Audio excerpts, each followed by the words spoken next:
Existem riscos que você não pode correr na sua vida. Mas existem riscos que você não pode deixar de não correr. Peter Drucker, o pai da administração moderna. Meu caro Marcelo, qual foi o maior risco que você já correu na sua vida?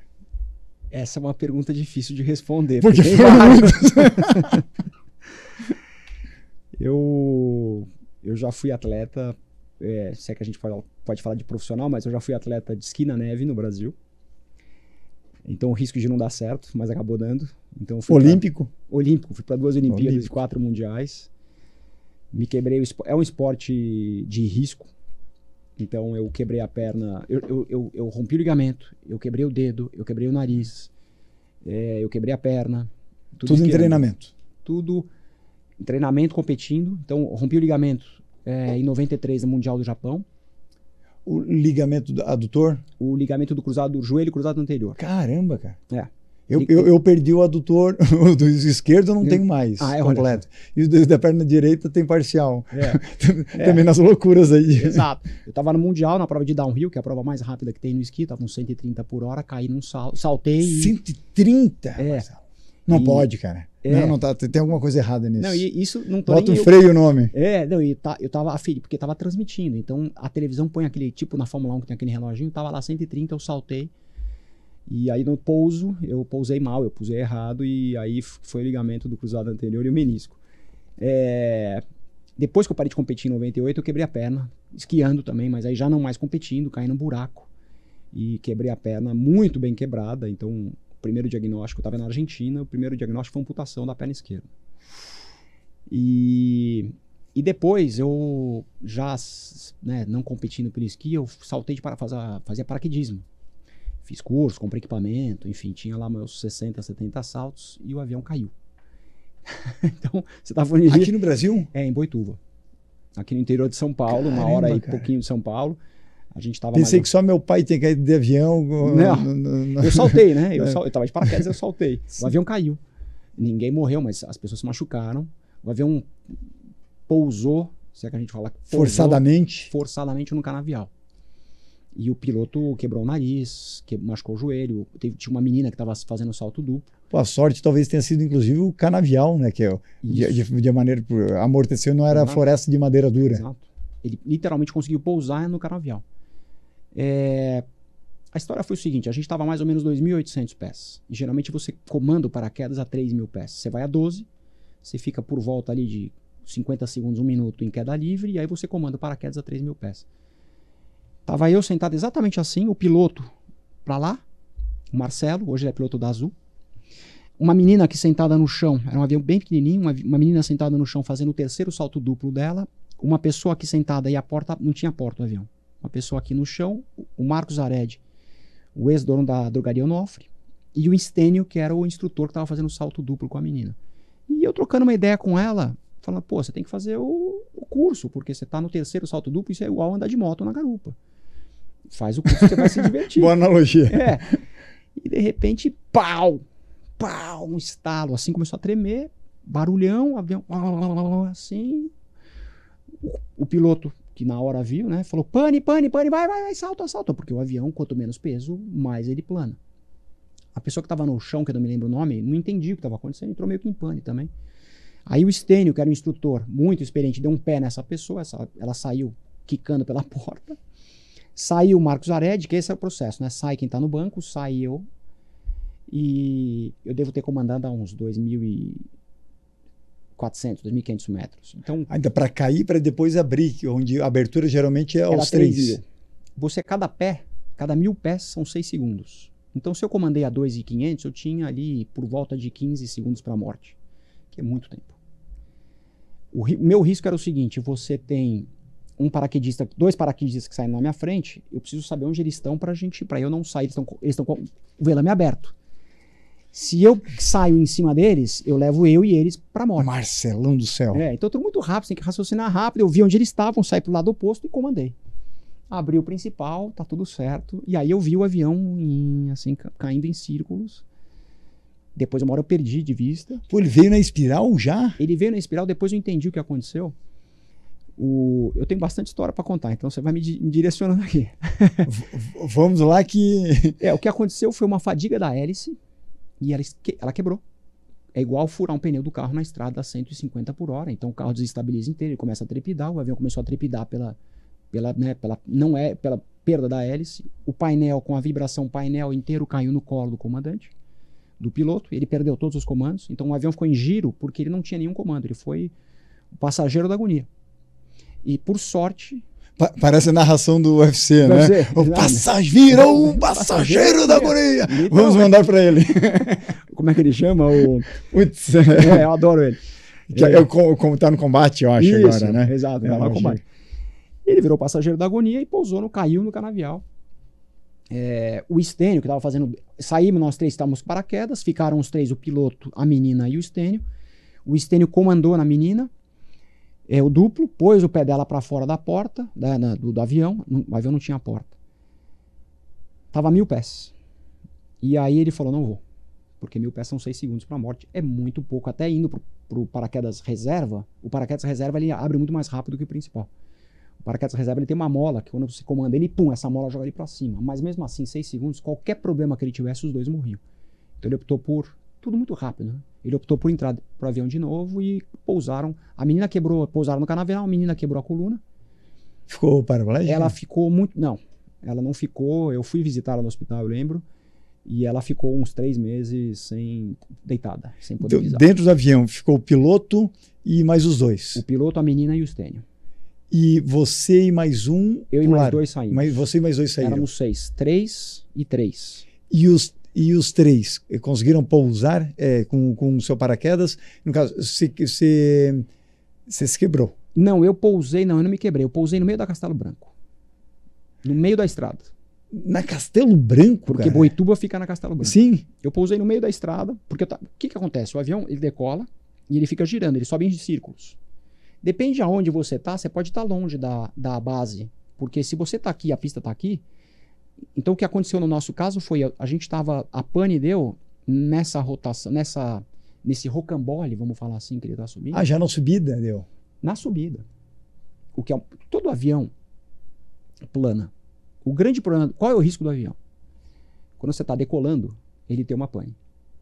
Esse é o risco, porque você tem pouco tempo de reação. Então o Concorde, lembra quando caiu? O único Concorde que caiu, ele estava decolando e o piloto, ali era um caso meio perdido porque saiu, né, perfurou a asa, a asa é onde tem o combustível e pegou fogo na turbina e aí a gente não tinha o que fazer, eles todos iam morrer. Mas o risco do avião é quando ele decola. Quando ele está na altitude, o piloto tem tempo de raciocinar por que ele vai fazer. Eles são treinados para isso. No nosso caso, a gente estava a 2.800 pés. Geralmente não, a gente salta a 12.000 pés. Então a gente estava muito baixo ainda. Então imediatamente ele começou a berrar pane, e sai do avião. E a gente, obviamente, saiu o mais rápido possível. Você pousa na Castelo Branco, os motores não entendendo o que estava acontecendo, Exato. O cara vindo... 3 pousaram meio perdidos, né? 3, eu, o Ared e o outro que saiu, que eu não me lembro o nome, pousamos ali no meio, em qualquer lugar. Eu não vi eles também, porque tudo muito rápido. Eu lembro que eu pousei na Castelo Branco, enrolei o paraquedas, pedi carona, falei, caiu o avião, eu preciso voltar para a base. E a minha irmã estava assistindo esse dia, e alguém falava no rádio, caiu o avião, o Marcelo está em cima da asa, caiu o avião, o Marcelo está em cima da asa, e me chamou Marcelo. Então a minha irmã, coitada na base, falando, caiu o avião, o Marcelo está em cima da asa. Ela falou, meu irmão morreu e o corpo está em cima da asa. Aí eu cheguei na base, viu que eu não tinha morrido. E o que aconteceu? Esse Marcelo está em cima da asa. Marcelo é porque o comandante, né, o piloto, ele, apesar de ter se machucado muito, ele subiu em cima da asa para fechar a torneirinha do combustível para não pegar fogo no avião. Então, quando falavam que o Marcelo estava em cima da asa, era o piloto tentando fechar a torneirinha do combustível para o avião não pegar fogo. Para não queimar tudo. Exato. Então, de risco, a gente começou bom. Você já acertou na veia. Já temos um monte. Agora, interessante a gente falar, porque você tem toda uma história no esporte e eu, por muito incentivo, creio, do meu pai, militar e sempre com atividade física em dia, me encaminhou para isso, né? Só não me tornei muito feliz em função do meu Vasco, né? Eu sou um eterno sofredor, mas continuamos na luta daqui para frente. Bom, onde eu quero chegar? Muita gente fala, Vasco está na zona, né? De novo, né? Eu costumo dizer que Vamos mudar de assunto. eu desapeguei aos meus 18 anos. Né? Tá bom. Depois, porque eu falei assim, pô, os caras nem sabem que eu existo. Aí eu ficava sofrendo pelo futebol. E eu costumo também dizer que época feliz é aquela época ainda em que eu tinha Romário, Edmundo, Odivan, Nasa, Mauro Galvão, Júnior Baiano. Odivan, por exemplo, eu costumo dizer que era aquele zagueiro que ou passava a bola ou o jogador. Os dois ao mesmo tempo nunca acontecia. E onde é que eu chego aqui com o esporte? Porque a gente tem aquela famosa frase, esporte é saúde. Sim. E aí eu corrijo, não, atividade física é saúde. Sim. Esporte, meu caro, cobra um preço bem alto. Né? Eu sou todo quebrado. E aí que tá, meu caro. Sou todo quebrado. Onde é que tá o limite para se ter limite? Porque eu só fui aprender isso mais próximo dos 40 do que próximo aos meus 20. Porque quando a gente é mais novo, a gente se acha o super-homem. Exato. Cara, e me quebrei todo. Você também? Porra, eu acho que entre problemas físicos e partes quebradas do corpo, são para mais 10. Estamos mais ou menos parecidos mesmo. Uma vez um médico falou assim, olha, você tem você teve as condições para se tornar um atleta, só não foi, você quis ir muito para o estudo, né? E o seu trabalho, as suas escolhas levaram para uma outra, né? A busca pela excelência em uma outra área. Mas você não desapegou aqui dentro no sentido de querer ser. E aí toda brincadeira virava uma competição. Sim. E a competição cobra um preço muito caro, Marcelo. Muito. E geralmente é ali, ou no preparo, ou na competição, que a gente se machuca muito. Exato. Né? Depois eu mudei de esporte, vim cada vez mais para artes marciais. Hoje minha grande paixão é jiu-jitsu, mas a competição continua sendo muito danosa e pouco tem a ver com qualidade de vida. Sim, concordo totalmente. Depois que eu parei de esquiar, eu fui fazer maratona. Depois que eu parei de esquiar, eu competi pelo Brasil durante 13 anos. 13. E me quebrei, enfim, foi muito legal. Conheci o mundo, aprendi a falar idiomas, falar inglês, falar espanhol, tudo por causa do esqui. Aí eu me acidentei em 99, fiquei praticamente 4 anos inválido, aleijado. Eu sei o que é aleijado porque a perna me demandou 4 anos de tratamento. Em 2009? Eu me quebrei em 99. 99. E fiquei bom em 2003. Caramba, cara, que foi quando... eu estava indo para os Estados Unidos. Tá. Eu tive que fazer 5 cirurgias, tive que fazer enxerto de osso, tirei o osso da bacia, coloquei osso na perna, coloquei aquela gaiola, fixador externo, sabe? Aquele não tinha uma tecnologia ainda, né? Tem mudado muito nessa questão. Não. A tecnologia já era... A fratura foi muito grande, então eu tinha perdido 6 centímetros de perna, porque quando juntou todos os ossos, eu fiquei com a perna bem mais curta. Eu tinha ficado teve um erro médico, então o meu pé ficou virado para dentro, assim. A minha perna ficou côncava. Enfim, foi horrível. E aí a tecnologia que me ajudou, na verdade, porque eu coloquei aquele fixador externo, que é aquela gaiola que fica os pinos que entram para dentro da pele, assim, do osso, né? E aquilo eu alonguei. Hoje eu tenho 1,76 m de cada lado. Meu pé são paralelos os dois. A minha perna não é mais côncava, igual. Muito pior que a do Garrincha era, né? Então ficou uma perna boa, ficou correta. E aí eu tô te falando isso pelo seguinte, depois eu fui fazer maratona. Eu comecei fiz 14 maratonas, e em um momento eu entrei eu acabei ficando um bom maratonista e fui treinar com os profissionais do Clube Pinheiros, que é o maior clube da América Latina de esporte. Aí o bagulho começou a ficar doido. E aí é o que você tá falando. Porque você sai do saudável, né? Eu falo para meus amigos, correr maratona faz mal. Correr maratona faz mal. Mas faz mais mal você comer pudim, chocolate e pastel todo dia. Entendeu? Então você sempre tem que pôr na balança o equilíbrio. Então o equilíbrio de comer saudável. E qual é o preço que você quer pagar? Porque tudo tem um preço. Isso. Então você quer fazer maratona, você vai pagar um preço.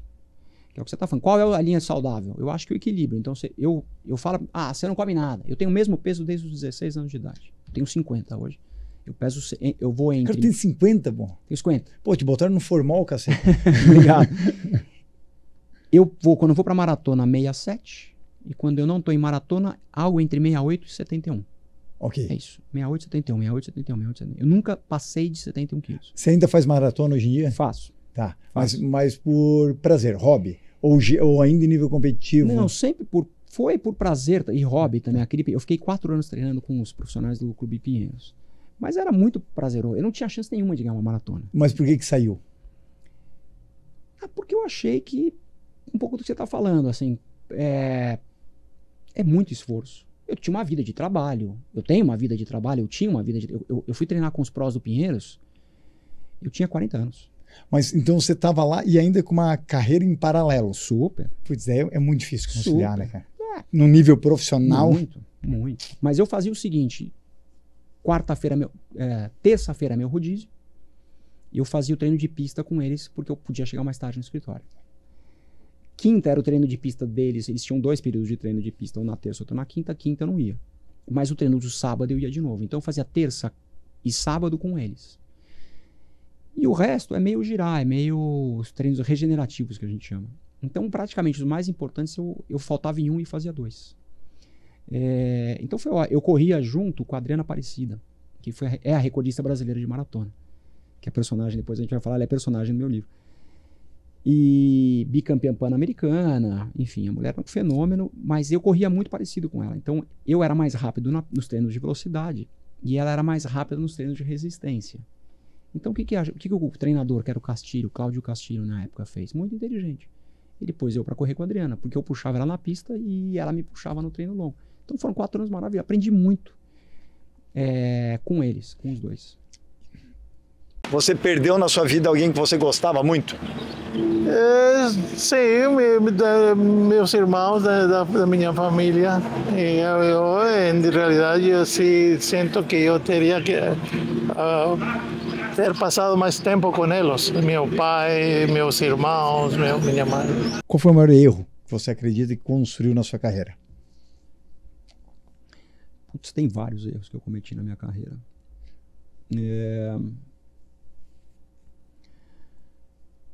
Eu nunca tive profissionalmente falando, nunca tive alguém que chegasse e falasse, aqui tem um caminho.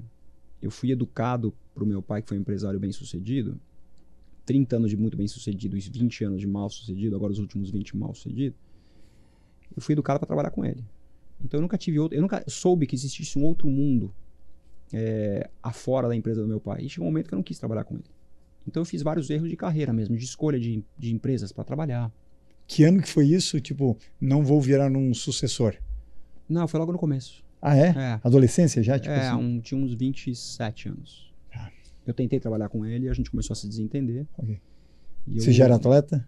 Eu comecei a competir com 14 anos. Ah, então já tinha uma história já ali para poder optar para outro lado. Sim, sim. Meu pai tinha uma rede de postos de gasolina. Meu pai foi o primeiro empresário a construir uma rede de postos de gasolina muito grande. Que era o sobrenome, não era? Isso. Chamava Lava Bem. Ah, tá. Pensei que era o sobrenome. Não, Lava Bem. Tá. E ele falou, tem que começar por baixo. Eu falei, beleza. Então eu comecei como lavador de carro, depois secar carro. O lavador é muito ruim, porque quando tá frio você se molha inteiro, então pior tá no começo da lavagem, lavando o carro do que secando. Então eu comecei na lavagem, depois eu fui secar carro, depois eles me transferiram para ser frentista, aí é melhor porque você ganha caixinha. Se você trata bem o cliente dá uma caixinha mais gorda, trocava óleo, enfim... Era época que o pessoal pagava com dinheiro ainda. Pagava com dinheiro. Hoje a caixinha Pix, né? tá fora. Mas ganhava dinheiro, E eu tratava bem dos clientes para poder ganhar a caixinha. Mas as meninas sempre ganhavam mais, porque os homens iam abastecer o carro e queriam se abastecer para as meninas, ela ganhava uma caixinha que os meninos. Bom, bando de tarado, né? Enfim. Mas foi ótimo. E aí eu vi que eu não ia... Deixa as mulheres eles virem abastecer junto para ver se eles tinham esse comportamento. Exato. Para ver se não entravam na linha logo. Exato. E eu vi que eu não ia ter muito... Ele não deixava eu crescer, assim. Ele falava, eu não posso te promover, eu tenho gerentes aqui que estão há 30 anos comigo. E entrou numa discussão. Não, você tem que esperar aí. Você vai ter que esperar eles crescerem para você crescer. Eu falei, mas isso aqui tem que ser meritocracia. Por que eu estudei, fiz faculdade, falo inglês e espanhol, eu fui mais preparado. Vocês me deram essa oportunidade de ser mais preparado, então tem que ser meritocracia. Não pode. Eu entendi que eu não ia ter muito espaço e aí fui cuidar da minha vida. Então eu fiz várias escolhas erradas de profissões. O primeiro emprego que eu tive foi numa empresa de familiar. Eu fiquei 3 meses lá e aí eu saí. Fui trabalhar numa empresa de tecnologia. Por que saiu? O que não aguentou? Porque em paralelo eu estava num outro... Eu fiz essa empresa e eu precisava começar a ganhar dinheiro. E aí eu fiz um processo pelo CIE, CIE. CIE, não é aquele CIE, CIE? Centro Integrado, eu acho. Educação, aluno, escola, alguma coisa. E aí eu fiz um processo, acho que pelos dois, Não, eu vi um anúncio de jornal por essa empresa familiar. Era uma indústria. E eu cheguei lá, os caras me colocaram no departamento contábil, sei lá. E pô, não tinha nada a ver comigo. Nada a ver contigo, eu ia falar. Eu fiquei lá 3 meses e aí o processo do CIE avançou e era na Lucent Technologies, uma empresa que era o spin-off da AT&T, era uma subdivisão. A AT&T, quando foi privatizada no mercado americano, eles fizeram 3 empresas. E uma dessas que ele criou era a Lucent Technologies, que tinha o Bell Labs, do Graham Bell, que tinha inventado o telefone. Eu falei, caramba, eu vou embora dessa empresa e vou para a Lucent. Então, o primeiro emprego que eu já foi uma decisão errada, porque eu devia ter tido um pouco mais de paciência para ir para a Lucent. Depois, na Lucent, eu empreendi. Eu montei uma empresa, eu fui dono de balada e montei uma empresa como uma produtora de conteúdo. No auge da internet.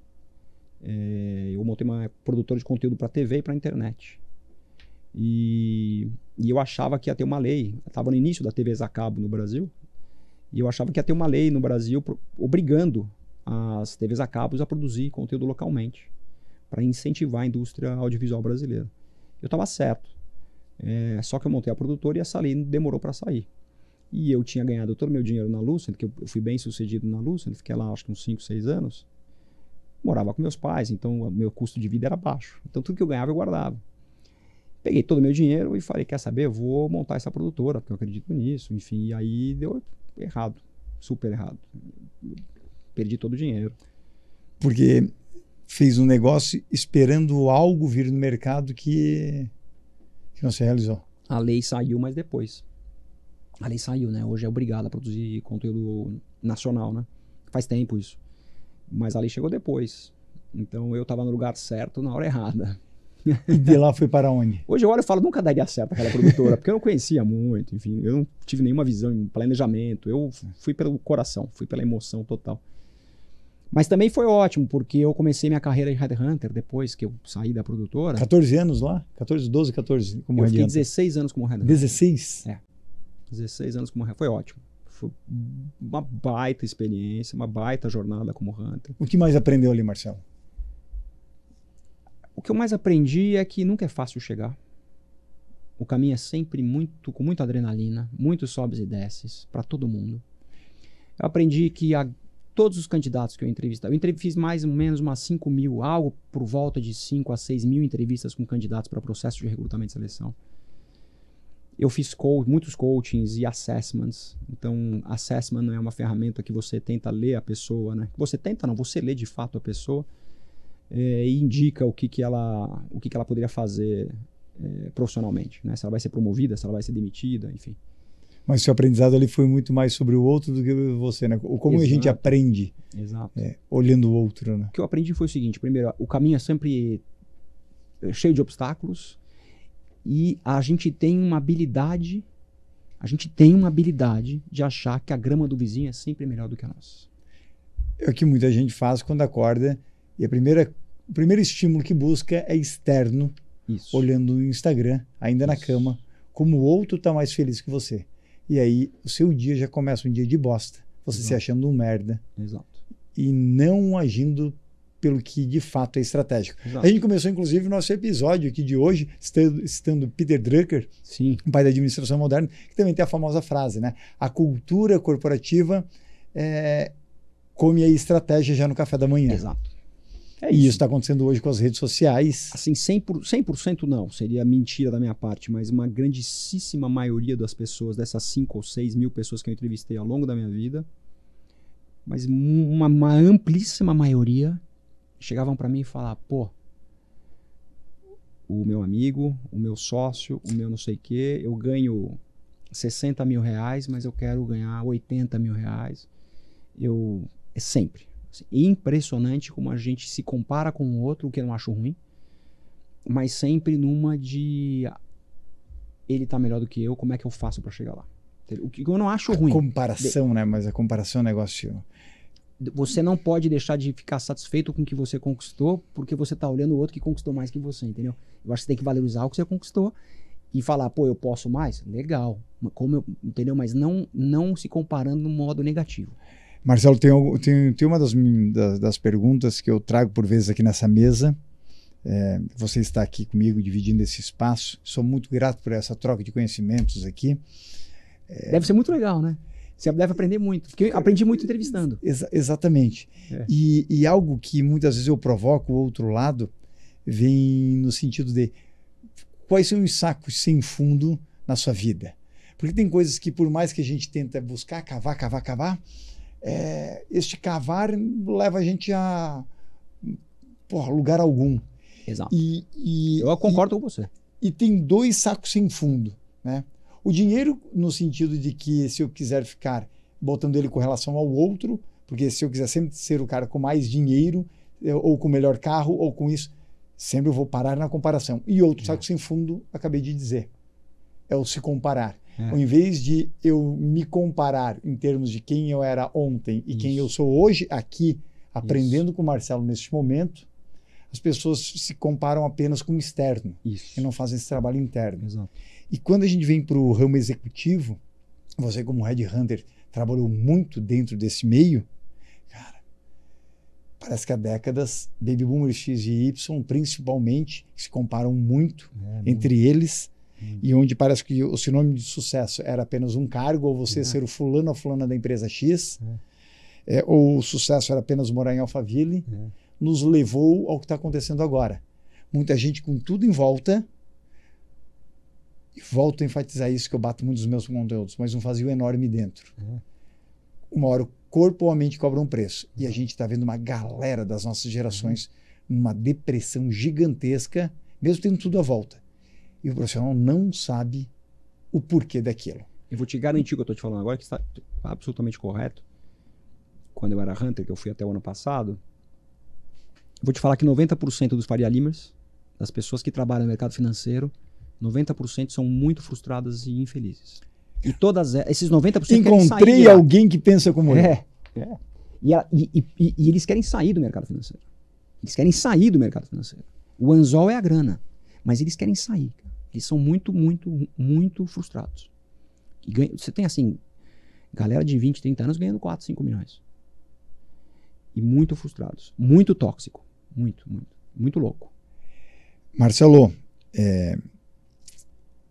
cara, 16 anos no mercado entrevistando pessoas, não só lá, porque você, assim como eu, né? Eu estou agora como colunista na Band, mas você esteve na rádio, na Band. Sim. 4 anos? Eu fiquei 4 anos na Band, eu tinha um programa um talk show chamado Terno e Tênis, que hoje nem é mais o nome apropriado, isso foi em 2012 a 2016, se eu não me engano. Foi de 12 a 16. Hoje seria Taer e Terno e Tênis, sei lá, um nome que envolve terno e ficou só homem, né? Mas foi uma experiência incrível. Eu entrevistava um talk show de 1 hora. Eu entrevistava empresários, executivos de sucesso que tinham uma vida relacionada ao esporte. E aí, novamente, entrevistando pessoas. Só que na rádio é diferente, né? Como aqui. Então eu aprendi muito. Foi uma experiência muito legal. Depois de 4 anos eu já comecei a dominar mais o microfone. Mas no começo eu fazia pauta, eu me preparava. Depois eu entendi que era mais interessante chegar na raça. Ser fluido. Assim como a vida, às vezes alguns, seja mentorado que está aqui à minha frente, cliente, seja algum convidado, algum indicado, manda uma mensagem: Dom Bosco, e qual é o roteiro? E eu falo assim, cara, assim como a vida não tem roteiro, você tá ferrado, porque o meu podcast também não tem roteiro. É isso. Né? Eu pegava e, um pouco claro, isso. Claro que internamente eu tenho uma preparação para aquela pessoa. Claro. Mas se eu mandar o roteiro para o cara antes, a perguntinha... Já fica engessado. Exatamente. E hoje em dia, principalmente hoje, né, como a gente tem muita informação na web, o programado já não cativa. Não. É isso. Cara, os caras querem ver o Marcelo lhe parar e falar assim: porra, não sei, cara. Senão você não sabe. Exato. Ninguém tá aqui com uma arma botando o cara tem que responder. Exato. E por que eu toco nisso aqui, meu cara? Porque volto lá para a contratação de executivos e executivas. As nossas gerações, Baby Boomers X e Y, viemos de 3, né? Essas 3 onde a gente não tinha defeitos. Era muito difícil, inclusive, a gente querer buscar ajuda ou falar que a gente tinha algum problema. Tanto é que quem falava que estava numa terapia ou buscando um psicólogo, psiquiatra, tinha ficado maluco. Né? Você ia ver o que era o bullying se falasse. Remédio, né? Não tinha remédio. Era isso. Inclusive, nossos super-heróis, né? Que era o cara com a cueca por cima das calças, o super-homem. Se tivesse algum problema, ainda vinha externo, não era de dentro, era a criptonita que enfraquecia o cara. Né? Hoje, super-herói já é mais sentimental, dizer. E por que eu toco nisso? Para tocar a bomba aí pro seu lado, tá né? Bom, a bola, na verdade, manda. Eu adoro bomba. Mas, cara, como a gente não tinha defeito, mesmo tendo vários, numa entrevista com executivo e executiva, muitos estavam numa capa de querer mostrar a você, o recrutador, né, o headhunter, de que eles eram realmente foda. Né? Só que, cara, não tem como enganar macaco velho. Porque se antes você considerava os caras lá macaco velho, agora macaco velho no mercado de contratação era você, pô. Você sabia de todos os membros. E aí, como desbancar o cara que o ego talvez está nas alturas e ele não consegue enxergar quais hard skills, mas principalmente soft skills que faltam aqui dentro desse preenchimento para ele ser melhor percebido no mercado. Você falou tudo, assim. Então, quando você está entrevistando, depois de um certo tempo, fiz 16 anos. Então, pouco importa se você quer resolver o problema do teu cliente. Pouco importa com que roupa essa pessoa está vestida.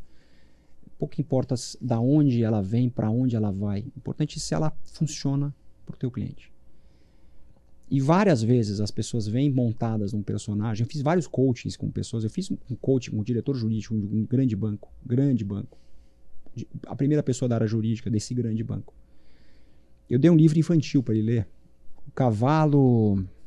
Eu vou lembrar o nome desse livro. Que eu indico para todo mundo ler. Ainda mais com mídias sociais hoje em dia, né? A gente que gosta de fazer esporte, a gente vê lá cada coisa, as pessoas que vão fazer maratona para falar que fazem maratona, que vão fazer Ironman para falar que fazem Ironman, só para ficar bonito na foto. Eu não vou te falar, que seria mentira da minha parte, falar que 100% a gente detectava isso. Mas a grandíssima maioria você detectava não somente ao longo da entrevista, como você detectava somente no primeiro aperto de mão de chegar e falar: Del Bosco, e aí, como é que você tá? Tudo bem? Chegou bem? Vamos lá. O candidato chega, quem recebe é uma pessoa, que te encaminha para uma sala de espera, e aí depois te oferece um café, uma água, e aí você vai lá para uma sala de reunião. E você pegou grande parte do presencial, da entrevista presencial. Sim, a gente... Só na pandemia. Eu entrei no mercado de search em 2006. A pandemia foi em 2019. Então todo esse processo sempre de entrevista presencial. Não existia entrevista online. Desse negócio de você ir para a sala de espera, pegar o candidato e levar para a sala de reunião, que deve demorar ali 10, 15 segundos, no aperto de mão, olhar no olho, você já sabe. 80% dos casos você já acerta se a pessoa funciona para o seu projeto ou não. Porque você adquire uma habilidade de ler a pessoa muito rápido. Mas tem 20% que você se engana e você descobre na entrevista quem de fato é aquela pessoa. Eu vou te falar, 80% você acerta logo de cara, 15% você acerta ao longo da entrevista, 4% você erra e 1% a pessoa te engana. Falaria que é isso. Então eu já peguei um processo que a pessoa foi bem na entrevista comigo, foi bem na entrevista com o cliente, diversas entrevistas com o cliente. Aprovado. Na hora da admissão, o cliente achou estranho porque a pessoa estava muito nervosa, estava com a carteira de trabalho, estava muito nervosa, me ligou e falou: vocês fizeram referência? Fizemos. Eu vou não fazer o registro, a gente está em dúvida. Vamos refazer as referências. A gente fez, não lembro aqui, né? Mas a gente já feito várias. Falou: eu vou dar uma enganada aqui, vamos ver o que acontece. Não fez a admissão naquele dia. E aí a gente conseguiu falar com uma pessoa que conhecia essa pessoa, e ele era um mega mentiroso. Ele tinha falsificado o diploma, ele tinha falsificado a carteira de trabalho, ele tinha falsificado tudo. E a gente pegou. Na prorrogação, assim, 52 minutos do segundo tempo, o juiz deu uma prorrogação longa e a gente pegou. O cara leu forte, sei lá, O livro Manual de Persuasão do FBI. Não, o cara adulterou documentos. E já peguei outro caso também, que é um executivo peso pesado de uma grande multinacional brasileira, muito famosa. Posso até falar o nome aqui. Pode falar a marca aqui? Pode. Alpargatas. Ele era um executivo da Alpargatas, um cara muito pesado lá dentro. A gente ia colocar ele num outro cliente. O cara foi ótimo e na entrevista ele falou qual era a estrutura, o organograma, a estrutura que ele tinha embaixo dele de pessoas. Fomos fazer as referências, não batia o organograma. Fizemos mais uma referência, não batia. Eu falei, olha, fiquei com uma dúvida, você se importa da gente tomar um café? Ele falou, não, imagina. Eu fui no café, a primeira vez ele tinha vindo no meu escritório, a segunda vez a gente foi no café, eu falei, olha, eu fiquei em dúvida, me desenha a tua estrutura. Porque eu fiquei em dúvida. E ele desenhou a estrutura. Quem está embaixo de mim, aquelas conhecidas, o mundo é pequeno, né? O CFO da empresa em Nova York era amigo nosso. Eu liguei para o CFO, falei, tirei um print Por essa ele nunca imaginava. Ele falou, não é nada disso. Ele é dono de um negócio de 2% do business. Olha só. Pegamos. Entendeu? E o cliente falou, pô, pena que ele mentiu, porque a gente teria contratado de qualquer maneira. Se ele falasse que ele era dono de 2% do negócio ou de tudo, a gente teria contratado, porque a gente gostou muito dele. Indiferente para nós se ele era dono de tudo ou de 2%. Marcelo, qual é a maior mentira, ou melhor, a mentira mais frequente que executivos e executivas tentam contar no processo de convencimento a um headhunter? É difícil responder. Eu acho que não tem uma mentira. Eu acho que... Ou como eles se enganam. Eu acho que a grande maioria foi muito prazeroso. A grande maioria... O Brasil é um baita hub de talentos. A gente tem uma economia muito estressante aqui. Então, não é um país para amador. Não é um país para amador. Não é um país para empreender com facilidade. É difícil. Então eu não acho que... Eu acho que a gente tem pessoas muito competentes aqui. Eu acho que esses casos de tragédia que eu estou te mostrando era uma minoria, era os 1% que me enganaram, a mim e ao cliente. Mas a gente tem gente muito boa, mesmo. Meu caro, e aí você veio dentro de uma trajetória de 16 anos como headhunter e chegou um momento que falou assim, pera lá, eu tenho que contar a minha história, mas também contando a história dos outros, isso que de alguma maneira eu falo de mim, mas não falo porque o que importa é eu resolver o problema do outro. Sim. Isso se transforma num livro. Legal a pergunta. Eu tenho um livro que conta da minha história, que foi lançado em 2010, chamado Operação Portuga. Esse livro vendeu mais de 10 mil exemplares, foi escrito pelo Sérgio Xavier, um baita jornalista da Sport TV, da Globo, do Grupo Globo. Esse livro tem potencial, parece que ele vendeu os direitos para virar filme. Então minha história está contada ali por uma terceira pessoa, que é muito mais legal do que eu contar minha história. O gatilho para eu sair do mercado de hunting, eu adoro o mercado de hunting, de executive search. Eu realmente me divertia muito naquilo. Tinha coisas que eu não gostava, como sempre tem, né? Uma coisa que acabei não falando que acho que vale a pena. A grama do vizinho é sempre mais verde porque a gente não vê os perrengues que o vizinho passa, né? O quanto trabalhoso é cortar a grama do vizinho. Porque as pessoas que vão falar comigo, eu não estou infeliz por causa disso. Eu falei, mas você vai mudar daqui para lá, você vai ter outros problemas. O casamento. Quantas vezes a gente, você parar e você vai pegar outra ou outro e que vão ter outros problemas que também vão te incomodar na jornada. As pessoas não querem arrumar o seu próprio problema. Então eu realmente me diverti muito. Tinham coisas que eu não gostava, mas tinham coisas que eu gostava muito e poderia voltar a fazer. Tá? O gatilho de... Eu escrevi o livro antes de sair do mercado de hunting. Eu escrevi o livro... Eu fui coletando dados quando eu fui atleta. Eu fui o melhor esquiador do Brasil. Eu fui um dos 10 melhores da América Latina. Mas quando eu ia para fora, para a Europa, para os Estados Unidos, eu era muito ruim. Comparando com os melhores do mundo, eu era muito ruim. Só que para ir para uma Olimpíada, você tem que ter o índice olímpico. O índice olímpico, quem põe é a Federação Internacional de Esqui. Então, ou você está dentro do... É muito meritocrata. Ou você tem um índice ou você não tem. Não tem cheque. Não tem cartão de crédito Platinum, Gold, Ouro, que compra essa vaga. Então é um baita privilégio. E eu fui para duas. A primeira Olimpíada que eu fui passou muito rápido. De repente eu era muito moleque, eu tinha 21 anos. Caramba! E eu falei, caramba, eu preciso voltar para isso aqui. Isso aqui é muito, muito legal. E no esqui era a idade média? Ou ainda, mesmo assim era novo? Não, tem gente de 21 já. Tá. Tem. Tem gente que vai até aí 32, tem gente Ok. que vai. Aí eu preciso fazer mais um ciclo olímpico, eu preciso, pelo amor de Deus, voltar para isso aqui, que isso aqui é muito legal. E eu fiz mais um ciclo olímpico para te falar o seguinte, eu fui o único atleta com índice olímpico na Olimpíada de 98. Eu entrando no estádio com a bandeira, meu treinador e o chefe da delegação, que é uma pessoa do Comitê Olímpico Brasileiro.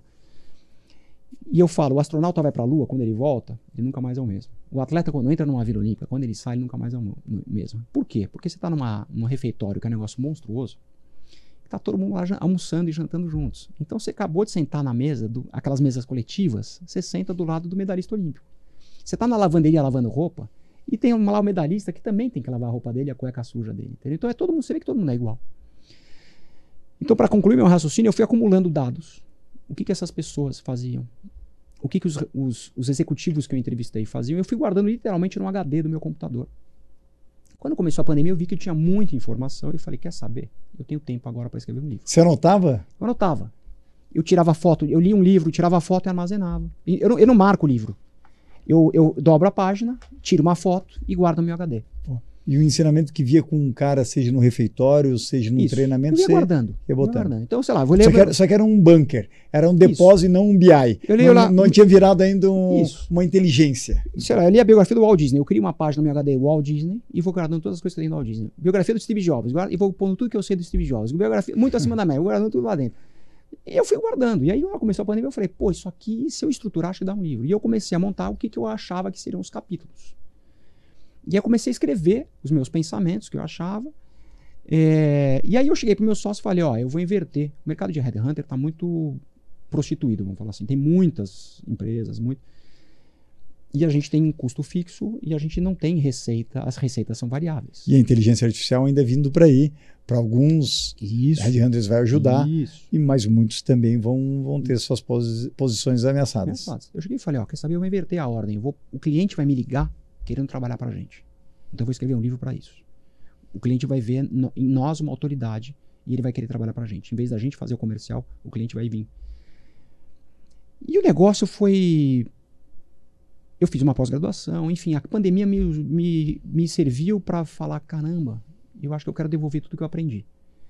Então eu decidi sair e eu começo a primeira página do meu livro e digo aos professores, somente a educação leva a performance. E eu acho que a gente vive o mundo e o Brasil, esse antagonismo, não estou nem falando de política aqui, mas de guerras, de política, a gente se tornou binário.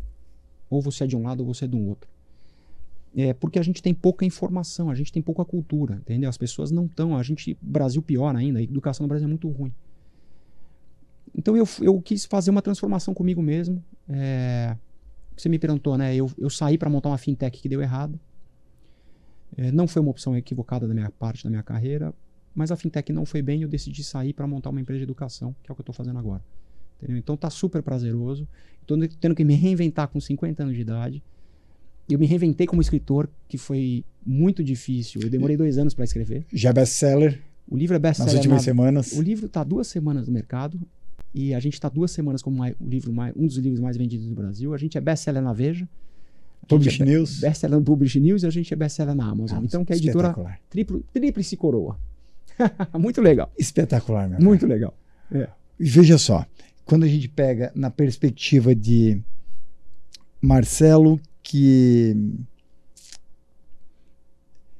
se tornou um atleta de elite dentro do seu país e América, depois um cara que começou a empreender e depois o cara fez o seu processo à frente de uma empresa de uma posição como headhunter, hoje como um autor best-seller. A gente tem aqui uma salada de frutas. Sim. Que apesar de que aqui tem manga, tem abacaxi, tem kiwi, tem morango, uma mais cítrica, outra menos, alguns gostam mais do que a outra, uma tem a cor X ou Y, e parece que são coisas diferentes, sim, mas ao final de tudo isso, tem que ter alguma coisa em comum entre elas. Perfeito. E geralmente, quando a gente vai buscar esse ponto em comum entre toda essa sua jornada, é algo que lhe mobiliza. Sim. O que lhe mobiliza? O que faz você acordar e falar assim, vamos lá, ver o que vai acontecer hoje. Eu tenho uma curiosidade de aprendizado grande. Eu morro de medo. Acho que um dos grandes erros do meu pai de ter acabado perdendo todo o dinheiro foi não saber se manter atual. Perdeu todo o dinheiro, cara? Perdeu. Caramba. É. Ele tinha muito. Meu pai me deu vivo Porsche. ainda? É. Tá. Meu pai foi uma pessoa muito bondosa em termos de bens materiais que ele dava para os 3 filhos. Um cara muito generoso, enquanto ele pôde dar. Depois que ele não pôde dar, ele se transformou numa outra pessoa, porque ele não conseguia mais transmitir o amor que ele tinha através de bens materiais. E o rancor dominou? Muito. Tá. Eu conto disso no livro. O livro não é sobre a minha história, tá? O livro é a história de várias outras pessoas. Ele já leu a parte? Não sei se ele leu, não é muito de ler. Tá. Então acho que o grande erro dele é esse, ele não conseguiu se reinventar. Então eu tenho uma sede de aprendizado muito grande. Eu acho que a gente tem que estar sempre se reinventando. Eu falo nas minhas palestras, o Einstein foi o homem que transformou a física e a química e a matemática com 4 grandes fórmulas que a gente até hoje, né, usufrui desses benefícios que o Einstein criou. E o Einstein passou os últimos 40 anos de vida dele renegando a física quântica. O Einstein foi o primeiro homem a falar da existência da física quântica. E ele não conseguiu provar a existência da física quântica. Ele passou 40 anos finais da vida dele renegando e ele estava errado. E os colegas dele, ele começou a perder um pouco de credibilidade. Ele perdeu relevância porque os colegas já tinham provado a existência da física quântica e ele continuava renegando. Então, se o Einstein passou 40 anos não conseguindo enxergar uma reciclagem que ele precisava fazer mental dele, quem sou eu? Entendeu? Então eu morro de medo de não conseguir me reciclar. Então a saída do Hunting, escrever o livro, é tudo parte de um processo de reciclagem minha, de autoconhecimento. Então acho que é isso. Acho que o meu propósito de acordar de manhã é formar, eu tenho 3 filhos, é formar bons cidadãos. O que lhe traz a maior angústia na sua vida? Essa imprevisibilidade no sentido de, apesar de ter experimentado várias searas, vamos dizer assim, no passado, isso de certo modo não é a garantia para o futuro. Exato. Mas tem soft skills aí que, independente da área, você leva junto. Meu maior propósito hoje é educar meus filhos, que eles sejam cidadãos do mundo e bem-sucedidos, porque eles se proporem a fazer, não é questão de dinheiro. E eu me reinventar todos os dias um pouco mais, aprender algo novo. O que você perguntou? Desculpa. Só fiz uma observação no sentido de, independente da EduTech ou do que você lançar de uma Health Tech, isso. Mas a área vai mudando, mas aquelas as suas soft skills ali, suas habilidades comportamentais, essa se mantém. Basicamente o que eu falo no livro é isso. A gente tem comportamentos... pessoas que optam por ter performance, por buscar ser a sua melhor versão, elas têm adjetivos que são iguais para todo mundo, independente do ramo e coisas que elas façam na vida, entendeu? Então, resiliência, foco, determinação, disciplina, amor que se faz, isso tudo está muito atrelado a pessoas que querem buscar uma performance no melhor daquilo que elas se propõem a fazer, independente se é no esporte, se é no trabalho, se é médico, não importa. Marcelo, como mentoro muitos, 96% do meu público são executivos, empresários e conselheiros, né? Geralmente são profissionais que buscaram muitas hard skills no passado, porque a gente vem de gerações onde é que o canudo certificado é o que lhe garantia uma vaga, vamos dizer assim. Depois nos ensinaram que a gente tinha que ter as tais soft skills para ser menos ogro ou ogra, mas muitos estão errando no terceiro pilar ainda, que é como ser percebido no mercado. Sim. Ninguém nos ensinou em termos de marca pessoal e de marketing pessoal. E tem muitos baby boomers X e Y ainda no mercado achando que apenas o resultado é que faz com que eu seja valorizado no mercado. E você, como um recrutador, sabe que cada vez mais o mercado quer o executivo pop. Isso. Ou cada vez mais o cara que pelo menos seja percebido de uma maneira mais confiável. Você está preciso demais hoje, impressionante. Cara, eu sou... E não sou headhunter, mas trabalho indicando, inclusive toda semana eu recebo telefonemas de headhunters perguntando, Dal Bosco, me indica algum mentorado seu que tem essas características.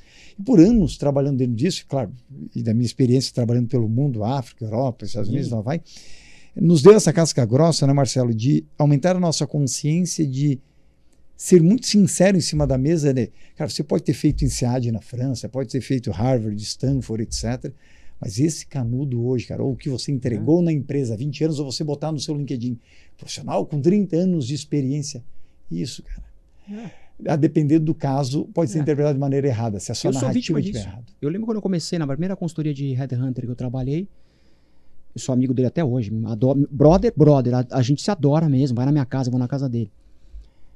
Cara, meu perfil é o seguinte, vamos fazer isso, eu abaixo e faço. Você me dá, você vai escrever um livro, eu abaixo e faço. Você tem que fazer isso em 3 dias, eu abaixo e faço. Não importa se eu vou virar à noite, eu faço. Eu sou um cara que executo. Por consultoria, né? Eu executo. Tenho prazo, eu executo. Cara, eu lembro direitinho, esse chefe na época, ele promoveu uma pessoa que fazia show-off lá dentro, que se exibia, falava, um fanfarrão.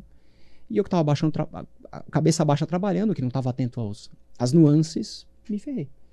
Depois reconheceram, depois eu fui morar fora também, igual você foi morar na Argentina, eu me expatriar, depois correr atrás do prejuízo. E aí foi ótimo. Mas às vezes não dá tempo. Às vezes não dá tempo.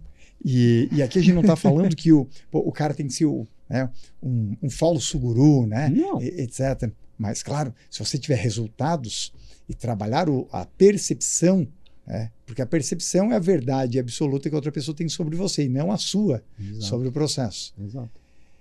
E quando você deixa esse eixo, né, de percepção, de trabalhar a sua marca para impactar o mercado e passar mais confiança e segurança, as pessoas gostam de contratar e promover quem elas se sentem confiáveis. E com mídias sociais está pior, porque a pessoa vai lá, fala bonitão tal, e não entrega. O próprio LinkedIn, né, e aí eu tenho orgulho de ter sido o cara que mais projetou profissionais que se tornaram LinkedIn Creators, LinkedIn Top Voice hoje no Brasil, muitos executivos, e lá vai, mentorando eles nessa estratégia de marca pessoal para se tornarem mais relevantes aos olhos de quem contrata, ou para venderem mais seu produto, serviço, ou serem mais chamados para a mídia. Mas, cara, o que se transformou em um show de horrores? Que a gente vê muita gente lá achando que o LinkedIn ele é apenas uma rede social que você vai publicar o seu novo certificado que você tirou porque você fez a faculdade X, a formação de conselheiro Y, etc. Tem que ser também, ok, você se formou ali. Mas, cara, hoje sem gerar conteúdo de valor, claro, sem ajudar o outro lado a resolver um problema, só falar de si funcionava até a década de 80 e 90, cara. Mas não funciona mais. Quantos candidatos chegaram para mim e falaram, eu quero trabalhar em conselho? É uma maravilha, né? Conselho paga bem, não tem o PNL não tem a cobrança do PNL para você entregar. É uma maravilha. Quero ser conselheiro, fiz o curso do IBGC. E aí? Acabou. O IBGC foi legal em 2011, 12, 13. Vou te falar, 2011 a 14. O IBGC fiz o certificado. O IBGC tinha algum valor até 2014. Depois foi que nem MBA. Eu tenho MBA. Legal. Eu tenho MBA. Você tem MBA? Tem. Então, legal. MBA e GV, né? Até 2011, 12, ok.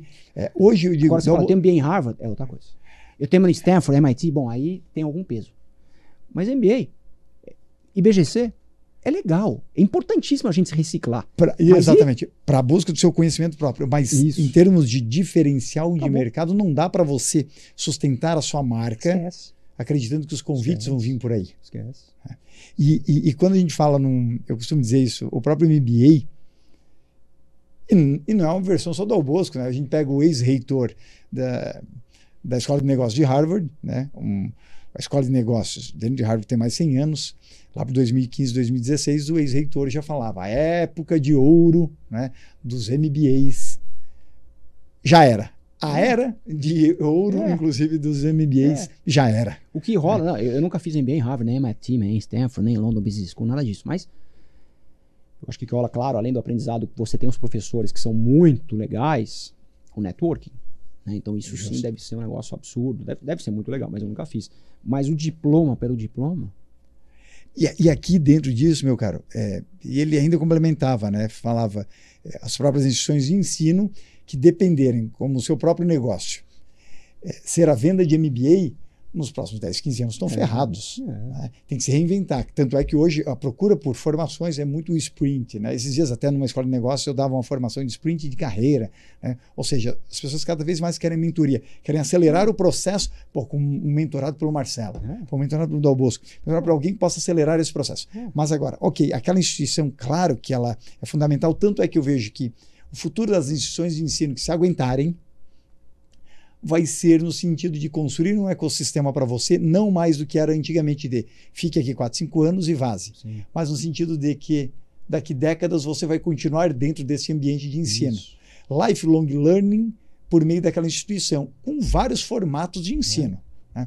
Só que onde é que eu quero chegar aqui? Já está acontecendo. Né? Já está acontecendo. Já está acontecendo isso. Agora, onde é que eu quero chegar dentro disso? Se antes uma empresa achava o máximo, até 2012, eu posso dizer, dar como o máximo de bônus, dar para um executivo ou uma executiva, ter um MBA. Hoje, se você oferece isso, grande parte fala, não, obrigado. Porque ainda se a média de ficar numa empresa no Brasil já são 2 anos apenas, de acordo com o Ministério do Trabalho, ainda é capaz de eu ter que pagar isso daí no contrato. Não, obrigado. Quero outro tipo de bonificação dentro desse processo. Meu caro, hoje você numa iniciativa, indo para cada vez mais para a área da educação, e eu bato muito isso. Daqui para frente, não tem como uma empresa não ser uma empresa de tecnologia e não tem mais como uma empresa não ser uma empresa de educação.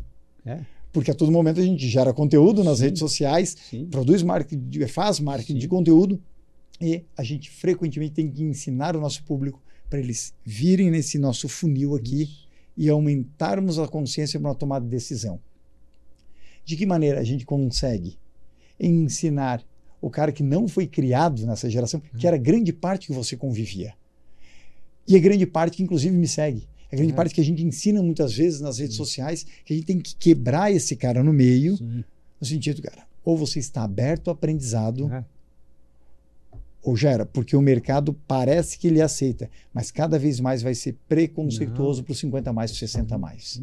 Não, acho que o aprendizado nunca é demais, eu sou altamente favorável a fazer faculdade, eu não gosto dessa onda agora, a gente contrata sem ter faculdade, sem ter estudo, eu acho que isso é um desserviço, porque a gente precisa estudar, a gente precisa, o modelo está mudando, sim, o modelo de educação que a gente teve não é mais você sentar na cadeira, fazer aquele negocinho, não funciona mais, mas eu acho que tem que estudar, tem que fazer, a gente só está onde está hoje, o mundo está onde está hoje, eu não vejo o mundo no melhor dos bons momentos, guerras, conflitos entre esquerda e direita, desigualdade. Eu sou um cara muito otimista. Muito. Mas eu acho que a gente só vai mudar de patamar com a educação. O mundo inteiro. Quando tiver informação. E nunca se teve tanta informação, né? Exatamente. Só que são informações o que você fazer com isso que é a diferença. Exato. É isso. Hoje a informação virou commodity. O que você faz com ela é o que faz a diferença. Uma das minhas palavras eu enfatizo o seguinte. Aquela frase que a gente usava até década de 90, que era quem tem informação é rei, hoje não faz mais sentido, porque se você é classe C, B ou A, 80% dessas 3 classes econômicas têm a mesma informação. Elas têm acesso a Harvard Business Review. Sim. Porque mesmo o cara classe C, ele está lá com o smartphone hoje em dia, não precisa nem ter dados, porque ele pode pegar o Wi-Fi da padaria próxima. Agora, se ele acessa é uma outra coisa. Sim. Mas se a informação ela está muito parelha... Sabe o que ele vai entender daquele review de Harvard, né? E quem que é o mensageiro?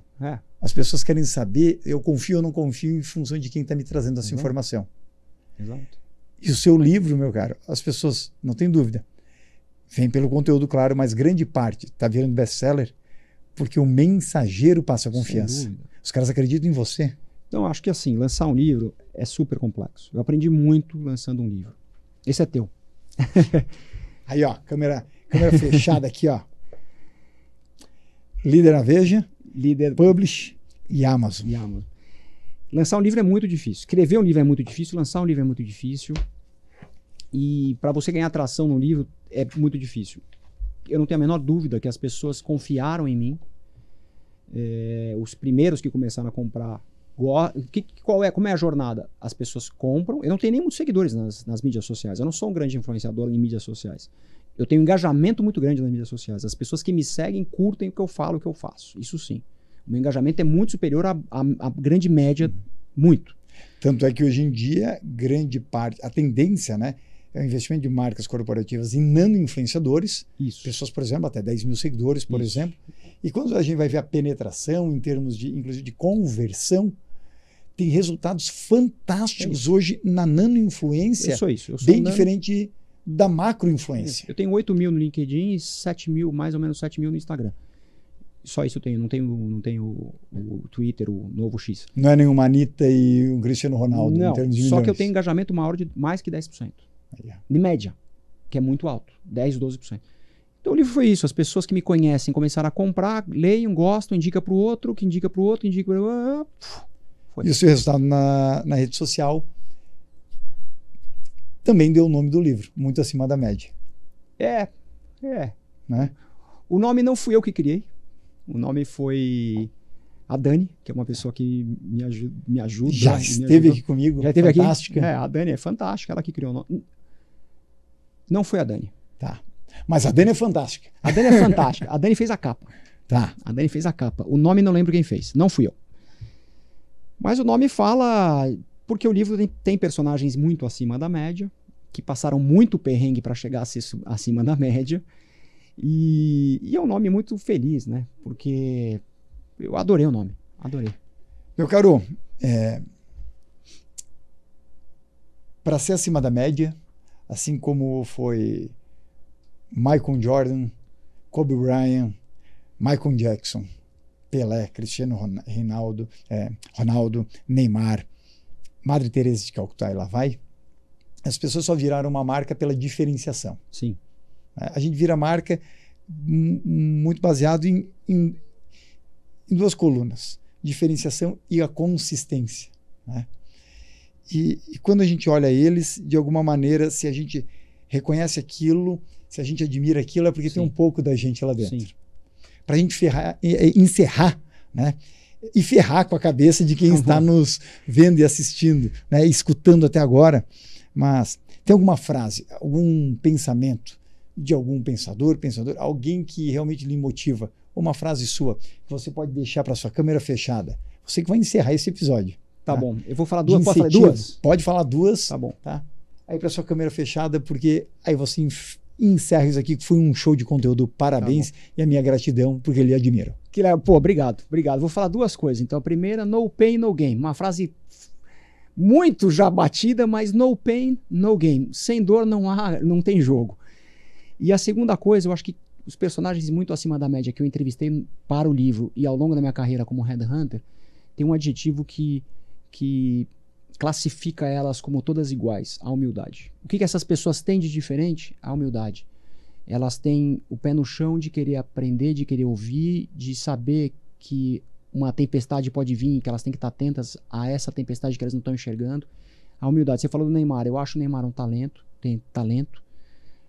Eu acho, não conheço, estou fazendo um pré-julgamento de uma pessoa que eu não conheço, mas eu acho que esses últimos anos na carreira dele, ele vem se perdendo pelo poder, pelo glamour, que as pessoas em volta dele trazem isso para ele, ele está se perdendo um pouco na humildade, entendeu? Eu acho que se voltar para as raízes, back to bases, faz muito bem pra gente. Então é isso, acho que é humildade e no pain, no gain.